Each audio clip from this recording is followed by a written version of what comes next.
तो आज का कहानी का शीर्षक है पत्नी का रोड रोलर।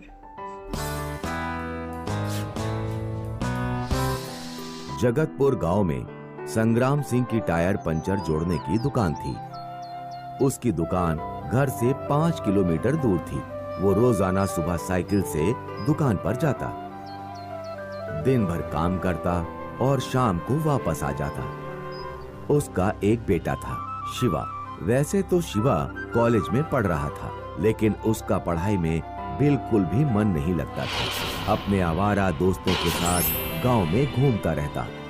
पिता उसे समझाते, बेटा अब मैं बूढ़ा हो गया हूँ, तू दुकान संभाला कर, पढ़ाई में तो तेरा मन नहीं लगता। ठीक है पिताजी। एक दिन संग्राम सिंह बहुत बीमार हो गए तो शिवा को दुकान पर जाना पड़ा। शाम को जब वो लौट रहा था तो रास्ते में उसे एक रोड रोलर दिखाई दिया। उसने देखा कि रास्ते में एक बूढ़ा आदमी दर्द से कराह रहा था और रोलर पर एक सुंदर लड़की बैठी हुई थी जो चिल्ला रही थी।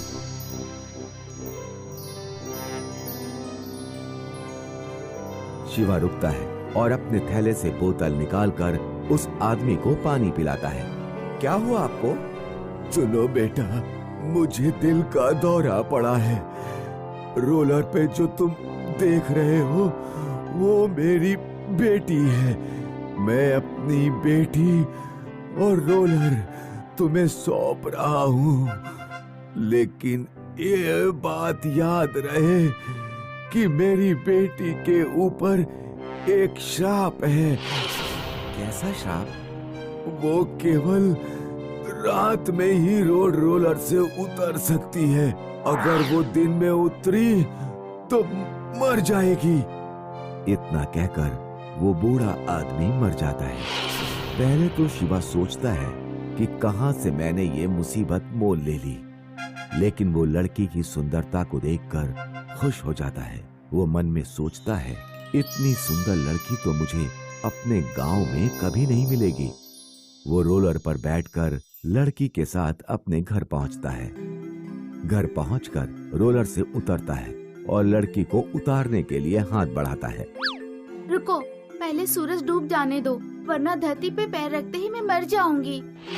जब सूरज डूब जाता है तो वो अपने पिताजी के पास लड़की को लेकर जाता है और पिताजी को सारी बात बताता है। पिताजी, मैं इस लड़की से शादी करना चाहता हूँ। ठीक है, अब तू बहुरिया को भी ले ही आया है तो फिर साथ में खुशी से रहो। जब सुबह होती है तो संग्राम सिंह देखता है कि लड़की रोलर पर बैठकर दातून कर रही है। तू ये कैसी लड़की लेकर आया है? ये तो कोई काम नहीं कर पाएगी। सुबह को नाश्ता खुद बनाकर देना पड़ेगा और खाना भी देना पड़ेगा। पिताजी, आप अपने गंदे कपड़े ले आइए और शिवा तुम बाल्टी में पानी ले आओ, मैं यहीं पर धो देती हूँ। एक दिन शिवा जब सोकर उठता है तो लड़की उससे कहती है, तुम जल्दी से तैयार हो जाओ, आज हम गांव में सिनेमा देखने जाएंगे। लेकिन सिनेमा देखने तो हम रात में भी जा सकते हैं। नहीं, मुझे अभी जाना है। जब दोनों रोलर से जा रहे होते हैं, पूरा गांव उन्हें देखकर हंसता है। साइकिल चलाने वाले बच्चे भी रोलर से आगे निकल जाते हैं। देखो, भैया और भाभी अपने लोहे की गाड़ी पर बैठकर जा रहे हैं, जो बैलगाड़ी से भी धीमी चलती है।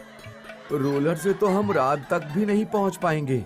रास्ते में हर जगह रोलर में डीजल भरवाना पड़ता है। घर लौटते लौटते शिवा के सारे पैसे खत्म हो जाते हैं। अगले दिन शिवा सोकर उठता है तो लड़की कहती है, आज मुझे बाजार में कपड़े खरीदने जाना है। रुको। शिवा घर के अंदर से एक बड़ी सी केन अपने सर पर लेकर आता है और रोलर पर बैठता है। इसमें क्या है? अरे, इसमें डीजल है। रास्ते में कहां कहां भरवाते रहेंगे, इसलिए साथ ही लेकर चलते हैं। दोनों रोलर पर बैठकर मार्केट जाते हैं। दुकान वाले को कपड़े बाहर लाकर रोलर पर ही दिखाने पड़ते हैं। रोड पर ट्रैफिक जाम हो जाता है। लौटते समय डीजल खत्म हो जाता है। शिवा एक हाथी पकड़ कर लाता है और उससे रोलर को खींचना पड़ता है। एक दिन संग्राम सिंह शिवा से कहते हैं, तूने सारे पैसे डीजल पर खर्च कर दिए, अब हम घर में क्या खाएंगे पिएंगे? मैं तुम संग्राम सिंह दोनों को घर से बाहर निकाल देते हैं।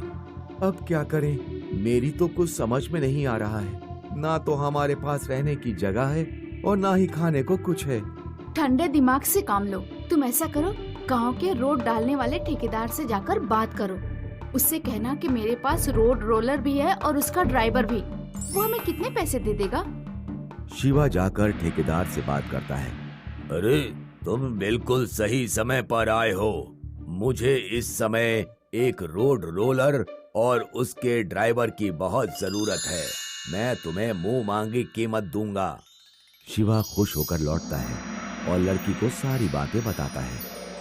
लड़की दिन भर मेहनत से रोलर चलाती है और शिवा मजदूरी कर लेता है। इस तरह जल्द ही दोनों अमीर हो जाते हैं और एक बड़ा घर खरीद लेते हैं जिसमें रोलर भी आसानी से आ जाए। एक रात शिवा अपनी बहू को लेकर पिताजी के घर जाता है और उनसे कहता है, पिताजी, अब आपकी उम्र काफी हो गई है, आप आराम करें, हम दोनों कमा कर लाएंगे। संग्राम सिंह लड़की से कहते हैं, मुझे माफ कर दो बेटी, मैं तुम्हें समझ नहीं पाया। फिर तीनों लोग खुशी खुशी एक साथ रहने लगते हैं। दोस्तों, इस कहानी से हम ये सीखते हैं कि जिस चीज को हम अभिशाप समझते हैं, अगर हम ठंडे दिमाग से सोचें तो वही चीज हमारे लिए वरदान बन सकती है।